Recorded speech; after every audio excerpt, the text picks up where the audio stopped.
Fish cutlet বা মাছের chop বানানোর জন্য প্রথমে আমি মাছগুলোকে একটু নুন হলুদ দিয়ে ভালো করে সেদ্ধ করে নিয়েছি। সেদ্ধ করে নিয়ে মাছগুলোকে ভালো করে ছাড়িয়ে নেব যাতে ওর মধ্যে একটুও কাটা না থাকে।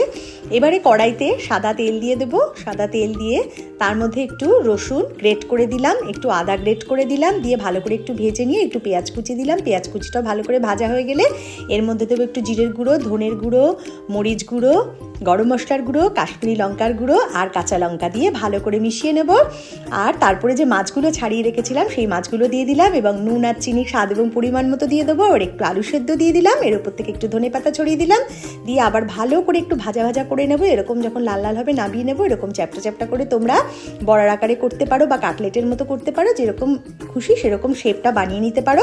এবারে একটা বাটির মধ্যে কর্নফ্লাওয়ার নেব আর নেব একটু মরিচ গুঁড়ো দিয়ে ভালো করে একটু মিশিয়ে নেব। একটু জল দিয়ে এটাকে তৈরি করে নেব। এরপরে একটা একটা করে কাটলেট ব্রেড ক্রামসে নিয়ে তার উপরে আবার কর্নফ্লাওয়ারে চোবাবো। কর্নফ্লাওয়ারে দেওয়ার পরে আবার একটু ব্রেড ক্রামসে দেবো। আমি দুবার করে দিয়েছি, তোমরা চাইলে এক কোটো করতে পারো, কোনো অসুবিধা নেই। একটু মুচমুচে হয় বলে আমি দুবার করে করেছি। এইভাবে এগুলো রেডি করে নেব।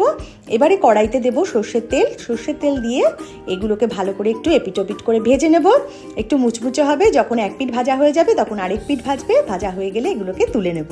এবার সসের সাথে তোমরা গরম গরম পরিবেশন করবে আর টুক করে খেয়ে নেবে। তাহলে আজকে আসি, ভালো থেকো, সুস্থ থেকো, সুন্দর থেকো, টাটা।